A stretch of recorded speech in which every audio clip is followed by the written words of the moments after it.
Welcome to part 4 of Dynasty Warriors 4 Empires. Before I attack the Nanman territories, let's scope out the place and see what Oh man, Taishitsu, of course. Somebody would have him, and Sensei has Lu Bu! Oh great, two characters that are really tough to deal with in Dynasty Warriors 4. Well, I can't complain. It is the hardest game in the series, so yeah. I should know what I've gotten myself into when I played the game. Oh, and as for a tip, if you're going to take a land, make sure that land's resources has been completely produced, or else you'll be spending money producing it yourself. I had to learn it the hard way from the last couple of lands I had. Anyway, speaking of produce, I'm going to talk briefly about the orbs that are in this game. I need something to talk about other than the Nanman territories. But the orbs, there's 6 of them. You have the Vorpal Orb, which will do critical damage to the officers, and even one hit kill them. You have the Poison Orb, which will do residual damage, as does the Fire Orb. And you'll also have the Ice Orb, which will freeze, the Lightning Orb, which will stun enemies, and the Blast Orb, which will break guard. I have the Blast Orb. And here's the thing about the orbs. The higher the level they have, the more effects they have. No, the stronger their effects. That's what I meant to say. So, for now, I have a weak Blast Orb, but eventually, through certain policies, I'll make the Blast Orb stronger. Or through trading, one of the two. Anyway, now that I've got the orbs out of the way, let's talk about the stage at hand, which is the Nanman territory. What's the matter? Do I scare you? Here is the thing. You shall reap the Nanman territory has 4 out of the 8 kingdoms that are in Dynasty Warriors... No, correction, 5 out of the 8 kingdoms in Dynasty Warriors 4 and 4 Extreme Legends. They are strong. Be cautious. And the Nanmans, it's basically a defense from Wu or Shu or Wei. But for everyone else, it's basically a campaign against the Nanmans. This particular campaign is one of the toughest. It would be better if we and the reason why it's one of the toughest is because of the fact that, for one, follow my lead.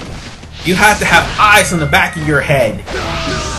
Shu Rong would set the main camp on fire, and if you don't defeat her, she will succeed in setting the main camp on fire, which, in turn, you'd have to evacuate from the Nanman territories. Or, at the very least, protect the main commander, who is Liu Bei. And if you're fighting as Liu Bei, you gotta make sure that you don't die. And the same thing for Cao Cao, the same thing for Sun Jian. Yes, Sun Jian will not just sporadically die like in other games. He'll actually fight through the entirety of battles that he wasn't even involved in. Because some of the characters did not appear, but Sun Xuan actually makes an appearance in this game. His first appearance, anyway. I forgot to note that in part 2, but I noted it now. Anyway, the Yellow Turbans also takes on the Nanman territories, believe it or not.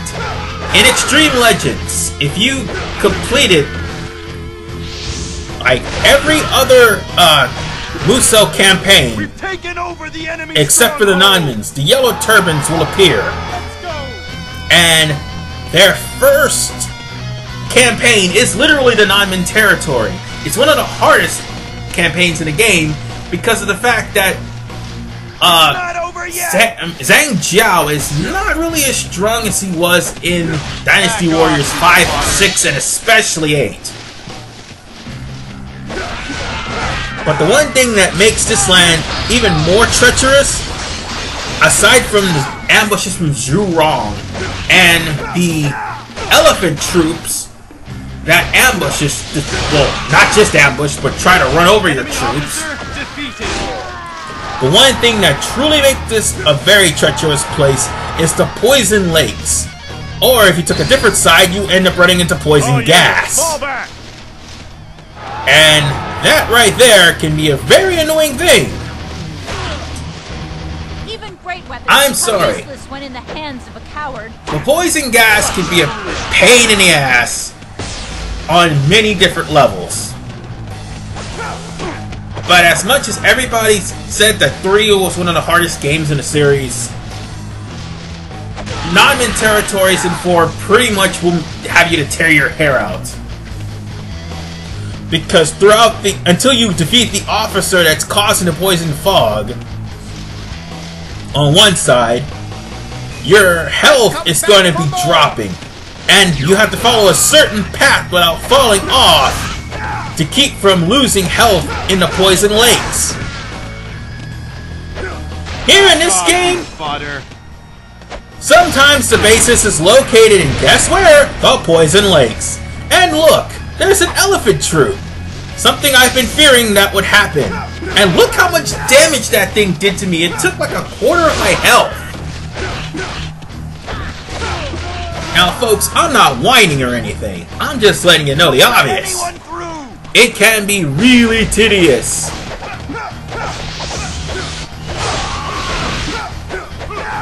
And once the elephants are in my possession, I will never ever have to worry about getting ran over by elephants ever again. Because let me assure you folks, once the computer has you trapped against the wall, he will constantly run into you until your health runs 0. Once your health is down, whatever officer is on your troops may be captured, or you yourself may be captured. Now, unless they capture your capital, you'll automatically be released. But in harder difficulties, if you get captured, they will buy you. Game over. Simple as that. This does not bode well. I'm just telling you now. So, in harder difficulties, go for the Nanman territories first. Because the damage output is ridiculous. Just thought I'd let you know. And now we're coming on to the dreaded poisonous lakes. You see, Dynasty Warriors 4 didn't have as much of a budget, let alone memory, to have it to where the officers could swim. Because see, if the officers would have been able to swim, this would not be such a treacherous place.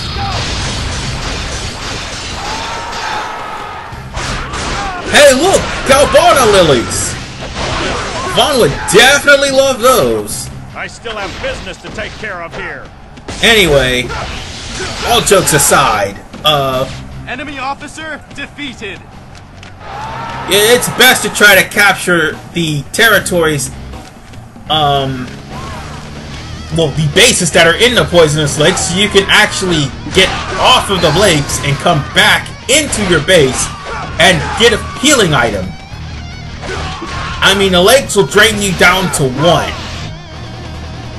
Even though that may seem like a good thing, one strike from an enemy soldier and your health is down to 0, you will die. And that, in and of itself, is a dangerous thing. And one thing I kind of hate about the Nanman territories being under enemy control, the enemies make it a point to hide in the goddamn poison lakes. And that is just aggravating. We've taken over the enemy stronghold. Oh, please give me some healing items. Thank you. Our efforts proved successful. Alright. So far, so good. Commencing attack. Follow my lead. Now, we're only taking 1. Well, we're only making it to the main camp. So long as we can get rid of the main camp itself, we'll be fine. Because you see, the enemy ruler's not going to show up here. It's the next land that I take from Shotai that he will show up. But for now, I shouldn't be too concerned about taking over the south. Right now, I should be concerned about taking out these goddamn sorceresses.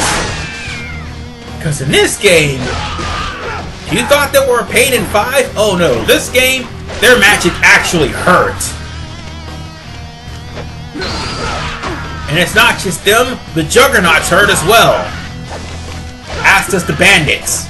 We've taken over the enemy stronghold! And the worst part is, Our efforts were successful.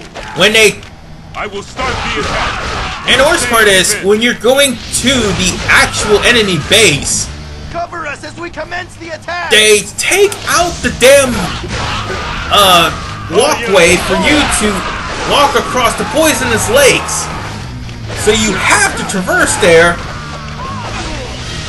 in order for you to get to the main camp. This is all the more reason why it's a horrible stage. I'm not saying the game itself is horrible, I'm just saying this stage in particular is a terrible stage. And this isn't a rant. This is basically all the points that I'm making here. It's We've taken over the enemy solid stronghold. fact that you're gonna have to walk through poisonous water, and sometimes it can and will drop you down to 0. I mean, I've lost about 25% of my health walking through that.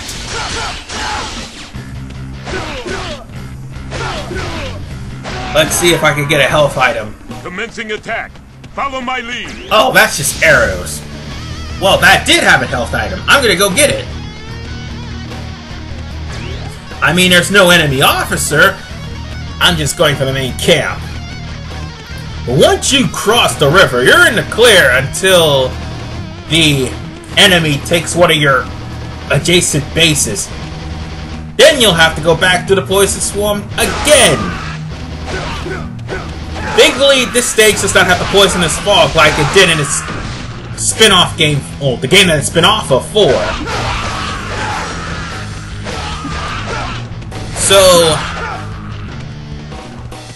all that remains now is just to take this base since it's close to the main camp. And once I take this base, I'll be able to take the main camp, and then I'll be able to get out of this stage. And hope to God that I never have to defend it, because We've taken over the the enemy poison stronghold. effects work for me in trying to Our attack. efforts were successful. But it's not a double-edged sword for the computer. The computer will not be affected by the poisonous lakes. Sorry. That's right, if the computer invades, sometimes they won't be affected by the poisonous lakes, other times, you still have to go through the... No. More like you'll still be under the effects of the poison lakes even though you own the territory. I don't know why, it just does. But the computer can walk through Nanman without any problems at all. Which is why I hate this stage so much. So, with that said, Nanman territories is now under my possession. And it may seem like a rant to you, but I'm just stating the obvious of all the things that makes Nanman a terrible stage. But at least I set the foundation of where I can go. So I could just go north, I can continue taking down the south, or stretch out westward. It doesn't matter what I do, because now that I've got the foundation, I'll be able to do whatever the hell I want. And one of the things I'm not going to do is take those guys, because I don't have enough money to do it. No, I don't. I spent it on revitalizing some of my troops. So, with that said, ladies and gentlemen, I will continue. Well, I'll decide whether to go north, south, east, or west. It doesn't matter. But in the next episode, I will continue to proceed on my conquest of neutrality in Part 5. This is RVMan985. See you guys next time.